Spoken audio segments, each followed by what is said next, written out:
कहानी की शुरुआत योंग नाम के एक मशहूर बॉक्सर से होती है। योंग अभी सिर्फ 16 ही साल का था, पर अपनी काबिलियत की वजह से वो पूरे शहर में काफी ज्यादा मशहूर हो चुका था। एक रात मैच जीतने के बाद योंग अपने घर वापस जाने के लिए बहुत उत्सुक था, क्योंकि उसकी माँ और बहन घर पर उसका इंतजार कर रहे थे। पर जैसे ही वो घर पहुंचा तो उसने देखा कि वहां उन दोनों की लाश पड़ी हुई थी, और तभी अचानक से एक आदमी ने पीछे से उसके ऊपर भी हमला कर दिया। पर क्योंकि योंग एक ट्रेंड बॉक्सर था, तो उसने बड़ी ही आसानी से खुद को बचाकर उस कातिल को जान से मार दिया। 2 साल बाद एक स्कूल में कुछ लड़के योंग की खबर सुन रहे थे कि असल में जिन लोगों ने उसके परिवार पर हमला किया था वो सभी चोर थे, पर फिर भी योंग ने अपनी बॉक्सिंग स्किल्स से उन सभी को खत्म कर दिया था, और इसी वजह से उसके ऊपर खून का इल्जाम लगाकर उसे जेल भेज दिया गया था। उसी क्लास में सोबिन नाम का एक लड़का भी था, जो नया नया इस स्कूल में आया था। असल में सोबिन को उसके पिछले स्कूल में बहुत ज्यादा परेशान किया जाता था, जिससे बचने के लिए उसने अपना स्कूल बदला था, और धीरे धीरे उसे ये स्कूल अच्छा भी लगने लगा था।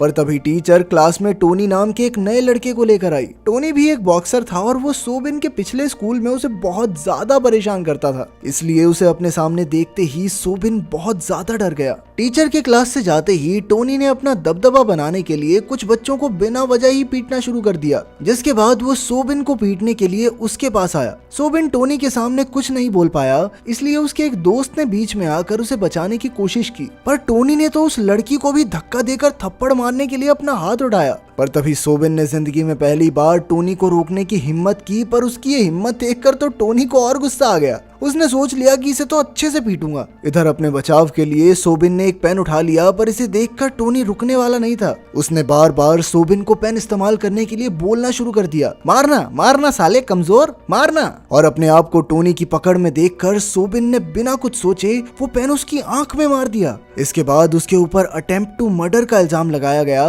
पर सोबिन कोर्ट में टोनी के खिलाफ कुछ नहीं बोल पाया, जिसके चलते उसे 2 साल की सजा सुना दी गई। कोर्ट से जेल ले जाने के लिए उसे एक बस में बैठाया गया, जहां किस्मत से उसकी सीट योंग के साथ थी। जेल पहुंचकर सभी कैदियों को अलग अलग सेल्स में डाल दिया गया, जहां सोबिन की दोस्ती मिन नाम के एक चोर से हुई। उन दोनों को एक ही सेल में डाला गया था, जहां एक आदमी ने उन्हें जेल में चल रहे राज के बारे में बताया। उस जेल में जून, आकियो और हान नाम के 3 सबसे बड़े कैदी थे, जिनमें से जून तो अच्छा आदमी था, जो आकियो और हान को बाकी कैदियों को तंग करने से रोकता था। लेकिन फिर हाल ही में आकियो और हान ने एक प्लान बनाकर जून को फंसा दिया, जिस वजह से पुलिस ने उसे एक अलग कमरे में बंद कर दिया था, और तभी से आकियो और हान सभी कैदियों को परेशान करने में लगे हुए थे। लेकिन वहाँ का सबसे ताकतवर कैदी अभी भी योंग ही था, जिससे सभी लोग काफी डरते थे। लेकिन योंग की अच्छी बात ये थी कि वो बिना किसी बात के लड़ता नहीं था। अगले दिन सोबिन और मिन चुपचाप खड़े होकर आकियो और हान के बीच चल रहे फुटबॉल मैच को देख रहे थे,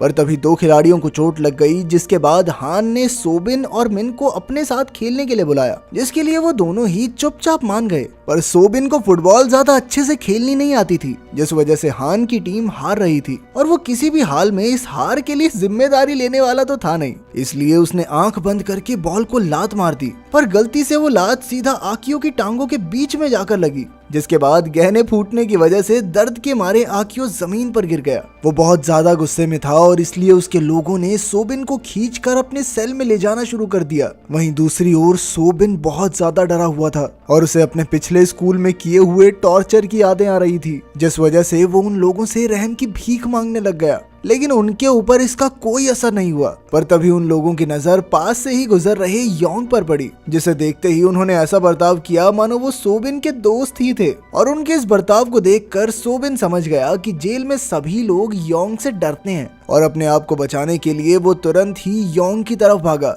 वैसे तो योंग फालतू चक्करों में पड़ता नहीं था, लेकिन अपने सामने सोबिन को यूं गिड़गिड़ाते हुए देखकर उसने उसकी मदद करने का फैसला किया। और जब आकियो ने उसे रोकने की कोशिश की, तो योंग ने एक ही मुक्के में उसे नीचे गिरा दिया। जेल में सभी बच्चों को पढ़ाया भी जाता था, पर क्लास के दौरान आकियो की नजर सिर्फ सोबिन पर ही थी, जिसे वो किसी भी हाल में सबक सिखाना चाहता था। क्लास के तुरंत बाद एक गार्ड सोबिन को किसी से मिलवाने के लिए लेकर गया, और ये आदमी कोई और नहीं बल्कि टोनी ही था, जिसकी एक आंख अब पूरी तरह से खराब हो चुकी थी। साथ ही उसे स्कूल से भी निकाल दिया गया था, जिस वजह से वो अपनी जिंदगी सड़कों पर बिता रहा था, और उसका मानना था कि उसके साथ ये सब सोबिन की वजह से हुआ था, और अब वो किसी भी हाल में उसे जान से मारना चाहता था। ये बात सुनते ही सोबिन हमेशा की तरह उससे अपनी जान की भीख मांगने लग गया, लेकिन टोनी को भी उसकी इस बात से कोई फर्क नहीं पड़ा। क्लास के दौरान सोबिन की नजर योंग पर पड़ी जो उस वक्त अपनी ट्रेनिंग कर रहा था और उसे देखते ही सोबिन को एहसास हुआ कि उसके पास अभी 2 साल पड़े हैं बाहर जाने में और अगर वो अच्छे से बॉक्सिंग सीख जाए तो अपनी जान बचा सकता है। इसके बाद वो तुरंत ही योंग को अपना ट्रेनर बनाने के लिए चला गया, जिसके लिए पहले तो योंग ने साफ इनकार कर दिया क्योंकि उसे लगता था कि शायद सोबिन अपनी काबिलियत का गलत फायदा उठाएगा। पर जब सोबिन ने उसे अपने साथ हुए बर्ताव के बारे में बताया तो योंग को विश्वास हो गया कि वो कभी भी गलत रास्ते पर नहीं चलेगा और इसलिए उसने सोबिन की मदद करने के बारे में सोचा।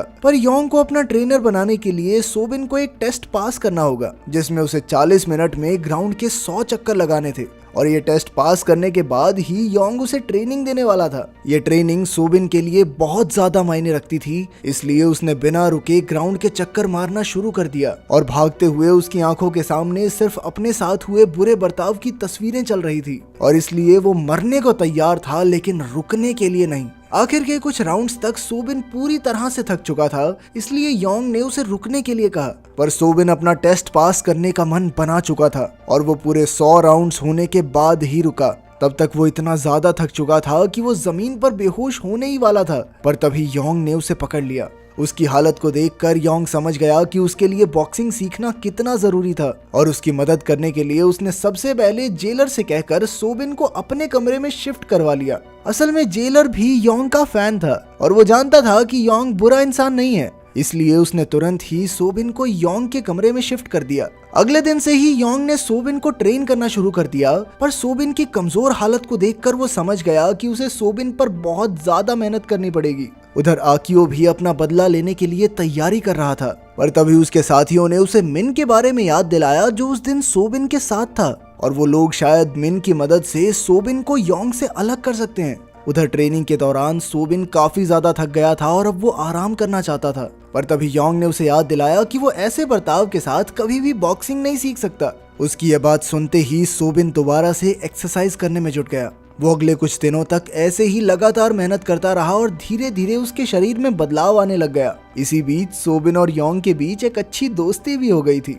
वहीं बाहर टोनी ने एक एक करके शहर के सभी गुंडों से लड़ना शुरू कर दिया और एक दिन ऐसी ही लड़ाई के दौरान एक बहुत बड़े गैंगस्टर की नजर उस पर पड़ी, जिसने उसकी काबिलियत को देखते हुए उसे अपने लिए काम करने को कहा। पर टोनी इस चीज के लिए तैयार नहीं था और इसीलिए उसने उस गैंगस्टर की बेइज्जती कर दी, जिसके जवाब में गैंगस्टर ने उसे एक ही थप्पड़ में नीचे गिरा दिया और फिर उसने टोनी को उसका ऑफर मानने का एक आखिरी मौका दिया। टोनी को पैसों की सख्त जरूरत थी और इसीलिए वो उस गैंगस्टर के लिए काम करने को राजी हो ही गया। उधर जेल में लंच के टाइम मिन ने सोबिन को बताया कि कुछ ही दिनों बाद योंग को बड़े लोगों की जेल में भेज दिया जाएगा, जिसके बाद सोबिन को आकियो से बचाने वाला कोई नहीं होगा। ये बात सुनते ही सोबिन काफी निराश हो गया क्योंकि योंग ने उसे इस बारे में कुछ भी नहीं बताया था और इसलिए वो तुरंत ही योंग से बात करने के लिए चला गया। पर योंग ने उसे समझाया कि कभी ना कभी तो उसे खुद के लिए लड़ना ही पड़ेगा ना और वो समय जल्द ही आने वाला है। तो उसकी बात मानकर सोबिन दोबारा से ट्रेनिंग में लग गया। उधर आकियो के आदमी मिन को तंग कर रहे थे, पर तभी सोबिन वहां पहुंच गया और जब उन्होंने सोबिन को धमकाने की कोशिश की तो उसने अपनी बॉक्सिंग स्किल्स से उन्हें पीट दिया। जैसे ही ये बात आकियो तक पहुंची तो उसने उन दोनों लड़कों से कहा कि जल्दी जाकर उसे मेरे पास लेकर आओ। पर अब वो दोनों सोबिन की मार से इतना डर रहे थे कि उन्होंने सोबिन के पास जाकर उससे मदद करने के लिए कहा, जिसके बाद वो चुपचाप खुद ही आकियो से मिलने के लिए पहुंच गया, जहां उसने सबसे पहले आकियो से अपनी गलती के लिए माफी मांगी। पर आकियो को इस बात से कोई फर्क नहीं पड़ता था और उसने तुरंत ही सोबिन पर हमला कर दिया। पर अब ये पहले वाला सोबिन नहीं रहा था, उसने भी अपने बचाव में आकियो से लड़ना शुरू कर दिया। पर आकियो अभी भी उससे ज्यादा ताकतवर था और उसने अपनी पूरी जान लगाकर सोबिन को जमीन पर गिरा दिया, जिसके बाद सबको लग रहा था कि ये लड़ाई बस यहीं खत्म हो गई। पर तभी अचानक से सोबिन एक बार फिर से खड़ा हो गया। इस बार उसने आकियो को जो पीटना शुरू किया और वो उसे तब तक पीटता रहा जब तक योंग ने उसे रोका नहीं, जिसके बाद वो दोनों चुपचाप वहां से चले गए। उधर शहर में टोनी का डर काफी तेजी से बढ़ रहा था और वो दिन ब दिन और खतरनाक बनता जा रहा था। उधर योंग के साथ अपनी आखिरी ट्रेनिंग के दौरान सोबिन ने लगभग उसके चेहरे पर एक मुक्का मार ही दिया था, लेकिन इसी के साथ उन दोनों का साथ भी खत्म हो गया क्योंकि उसी दिन योंग को दूसरी जेल में भेजा जाना था। जाने से पहले योंग ने उसे हमेशा मेहनत करते रहने को कहा। योंग की जेल से निकलते ही जून को भी आजाद कर दिया गया, जिसका मतलब ये था कि अब जेल में कोई किसी को परेशान नहीं करने वाला था। पर तभी हान ने सोबिन को लड़ाई के लिए चुनौती दी, जिसमें शर्त ये थी कि अगर सोबिन जीत गया तो हान कभी भी किसी कैदी को परेशान नहीं करेगा। और इस लड़ाई के लिए उन्होंने 5 दिन बाद मिलने का फैसला किया।